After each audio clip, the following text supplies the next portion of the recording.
Ndugu mtazamaji, lakini siko peke yangu, niko na Madam Elova na tunaendelea na shughuli pamoja. Karibu. Asante Bwana Jackson, karibu mgeni. Asante sana. Kwa majina yako unaitwa nani na umetokea wapi na unaweza kutueleza kwa kifupi wewe ni kabila gani? Kwa jina naitwa Jackson Ngalama kutoka wilaya ya Kiteto, kijiji cha Kinwa. Karibu sana Bwana Jackson. Asante. Umeifahamu jina langu ni Masai. Asante. Umeifahamu ofisi yetu? Katika kupita niliona bango limeandikwa pale. Nilipoona bango wakati naendelea kusoma, kabla sijamaliza kusoma, basi nikakutana na daktari akanikaribisha. Ndipo nikaingia nikapata elimu, nikafurahi sana. Hebu tuambie kwa ufupi, katika jamii yako kipi ambacho unakiona kinahitaji kuelimishwa zaidi kulingana na wewe ulichokipata leo na elimu uliyoipata leo? Kipi ambacho unatamani kiende katika jamii yako, na utueleze kwa ufupi katika jamii yako ni kipi ambacho kinatendeka kinachokuja kupatana na taasisi yetu kuhusiana na dawa za kulevya. Ugoro unajua mnatumia sana, pombe zinatumika sana na mila zingine ambazo sisi hatuzifahamu. Hebu tueleze kwa ufupi kipi kinachoendelea katika jamii yako. Kwa kweli katika jamii yetu kitu ambacho kinaendelea ni kwamba Wamasai wanapenda kutumia ugoro, lakini pia Wamasai wanapenda kutumia pombe, lakini wako kwenye mila ambayo inasikitisha kidogo, kwa sababu wanafanya mambo ambayo yanahitaji elimu sana. Sasa hii elimu mnayoitoa nyinyi inazohusiana na madhara ya matumizi mabaya ya pombe, pia lakini na magonjwa haya ya kuambukiza kama HIV, kaswende na nini kadhalika. Wanahitaji sana elimu kuhusu haya magonjwa. Na kulingana na matumizi ya pombe, ugoro, na ukielekeza katika magonjwa yanayoambukizwa, umesema ukimwi.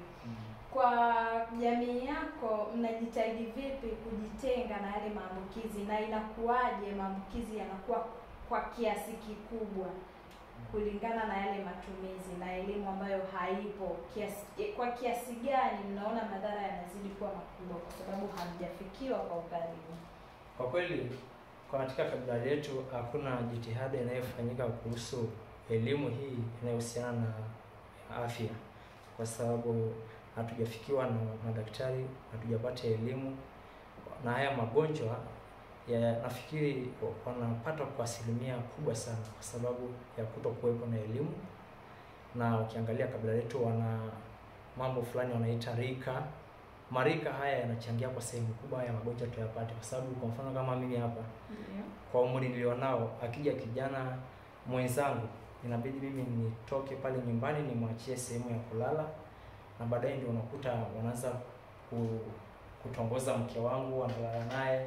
Haya, na mimi natoka hapa naenda kwenye nyumba nyingine na achiwa nafasi, yaani ni mwendo wa kubadilishana nafasi mpaka asubuhi. Na hiyo ni kwa sababu ya mambo ya mila. Sasa nikiangalia kwa namna hiyo inaweza ikasababisha watu kupata magonjwa haya ya kuambukiza kwa asilimia nyingi.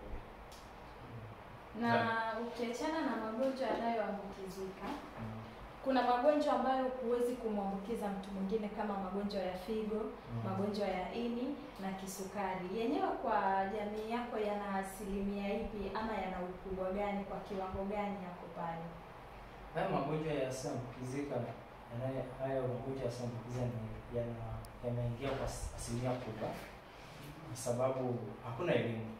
Kwa hiyo Wamasai wanaendelea kutumia pombe, wanaendelea kuvuta ugoro, na tayari kuna wengine wameshaingia hata kwenye mila zingine kama hivi kuvuta sigara na vitu vingine, kwa sababu wanajichanganya na jamii zingine. Kwa mfano Wamasai wanapokuja kutoka nyumbani, wakija huku mjini wanajichanganya na watu wengine.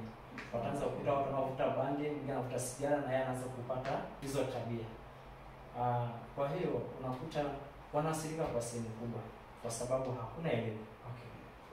Bwana Jackson, wakati unaongea na daktari kuna kitu nafikiria nikuambia kwa habari ya matumizi ya pombe. Na sasa kule kwetu tunatumia pombe nyingi ambazo ni za kienyeji, si ndio? na alizungumza hazina vipimo kwamba kuna kiwango gani matumizi yao ya pombe. Kwa umesema rika kule nyumbani, wanaanza watu wa rika gani kutumia pombe hizi za kienyeji? Sasa hivi imekuwa ni tofauti na zamani, kwa sababu kipindi kile cha zamani wazee ndio walikuwa wanaruhusiwa kutumia pombe kwenye umri kuanzia miaka 50 na kuendelea, na sio chini ya hapo. Lakini kwa sasa hivi mambo yamebadilika kidogo. Unaanza kuona mpaka vijana kwenye umri kama mimi kuanzia miaka 20, 25, 30 na kuendelea wanatumia pombe. Kwa hiyo unakuta kuna masharti kidogo yamelegezwa na wazee wetu. Mpaka inasababisha vijana wengi wanavuta wanakunywa pombe. Sawa. Na wewe hapo ulivyoongea sasa au ulivyopata elimu, umeshajua ni madhara gani yanatokana na kunywa pombe hasa hizi za kienyeji? Kiukweli nimeshajua madhara yake na nimevutiwa na elimu hii. Nimefundishwa, nimefurahi sana, leo niko na amani kwa sababu mimi mwenyewe ni mmoja kati ya vijana ambao wanatumia pombe. Lakini leo nilipofika kwenye ofisi hii nimefundishwa, nikaelekezwa madhara yanayopatikana kutokana na matumizi mabaya ya pombe. Na yapo mazingira fulani yaliyonisababisha mimi nikajikuta na kutumia pombe. Kwa mfano, nilikuwa niko na mke wangu ambaye nilikuwa nampenda sana, nikamuoa, nikalipia na mahari nusu, na ikawa mahari hajamalizika. Yule mzee akapata tamaa tu, akaona amuoze yule binti kwa mtu mwingine. Kwa hiyo akamshawishi binti yake, na yule binti akaniacha, akaenda kupewa mwanaume mwingine. Basi mimi nikaanza kupata mawazo. Nikapata mawazo. Yaani mawazo. Baadaye nikakutana na makundi wa vijana, wakaanza kunishawishi kwamba bwana, ukiona mawazo yamezidi, wewe piga pombe kidogo, punguza mawazo. Nikawa naendelea kunywa pombe kutokana na hizo stress na mawazo na nini, nikajikuta nilikuwa mlevi. Yaani mpaka nikawa nikianza tu kuwaza kuhusu hili tukio la kuachwa na mwanamke ambaye nilikuwa nampenda, basi najikuta naenda kwenye vilabu vya pombe na kunywa, na matokeo yake najikuta kichwa kinagonga, wakati mwingine mapigo ya moyo yanaenda. Basi nikajikuta tu yani nateseka hivyo. Lakini leo nilipokuja hapa nikaja kupata elimu kuhusu madhara yanayotokana na matumizi mabaya ya pombe. Nikavutiwa, nikaona kwamba si mbaya hii elimu tukaifikisha Masaini, kwa sababu Wamasai wanatumia pombe, na wakati mwingine hata hii mila ambazo tunaendelea kudumisha inachangia kwa sehemu kubwa kwa vijana wengi wa Kimasai kupata magonjwa ya kuambukiza. Kwa sababu kama hivi ninapozungumza, ukitoka hapa unamwacha kijana mwenzako analala na mke wako, na wewe unaenda unaachiwa nyumba sehemu nyingine, na yule anaenda na analala nyumba nyingine anaachiwa. Kwa hiyo ni mwendo wa kubadilishana. Ni kama usafiri, ukishuka kwenye kituo hiki unapanda gari unaenda sehemu nyingine.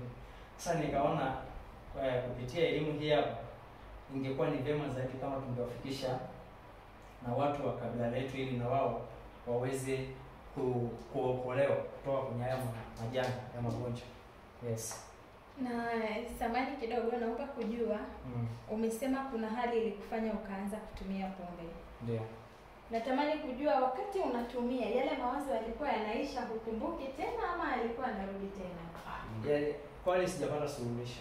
Sababu nilifikiri kutumia pombe ni suluhisho la kutokuwazia tena kuhusu huyo mwanamke kuniacha. Lakini nashangaa nikinywa pombe saa hiyo tu najikuta napoteza mawazo, lakini baadaye kilevi ikiisha mawazo yanarudi pale pale. Kwa hiyo bado hiyo hali iliendelea kunisonga muda mrefu.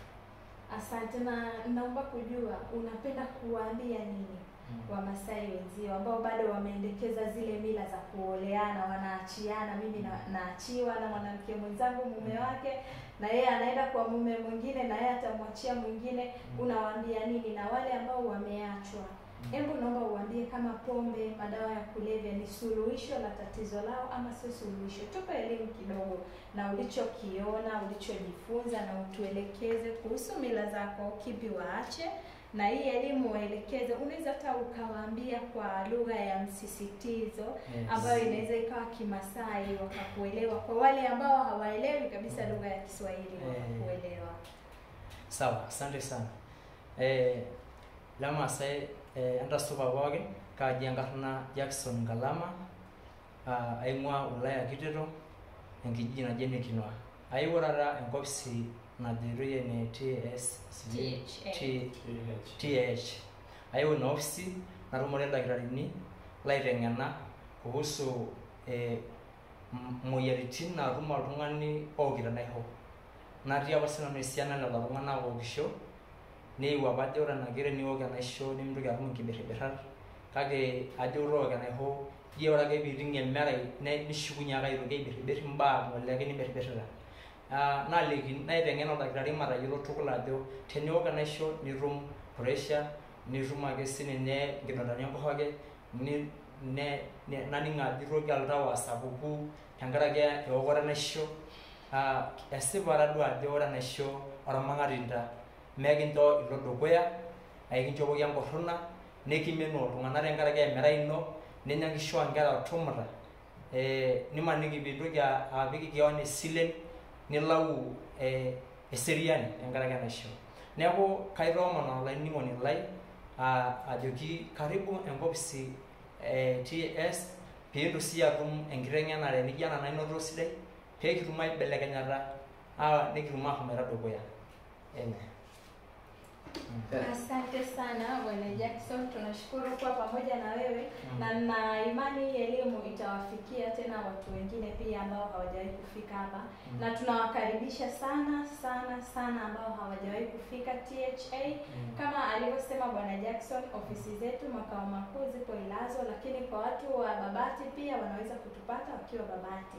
Unaweza kutupigia simu kwa namba ambazo Jackson atazitaja hapa. Kwa mtu ambaye unatamani kusaidiwa, utapata maelekezo kupitia namba ya simu, ufike wapi, uende wapi. Na asante sana Bwana Jackson na karibu sana THA.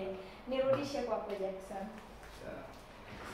Asante sana ndugu mtazamaji, naamini umefurahia wakati huu mzuri tulipokuwa na mgeni wetu ndugu Jackson, lakini pia tutafika mpaka huko Umasaini, lakini popote pia ndani ya Tanzania mikoa yote tunafika, lakini tuwasaidie watu walioathirika na matumizi ya dawa za kulevya, pombe za kienyeji, tuwasaidie, ni jamii yetu, tusiwatenge kwa sababu wote hawa Tanzania inawahitaji, wote hawa ni nguvu kazi ya taifa, na hasa sisi vijana tunahitaji sana kuelewa umuhimu wa kuacha kabisa matumizi haya. Sisi tunakukaribisha muda wote, ofisi zetu ziko wazi. Karibu sana Dodoma Tanzania, na karibu sana hapa Ilazo. Asante.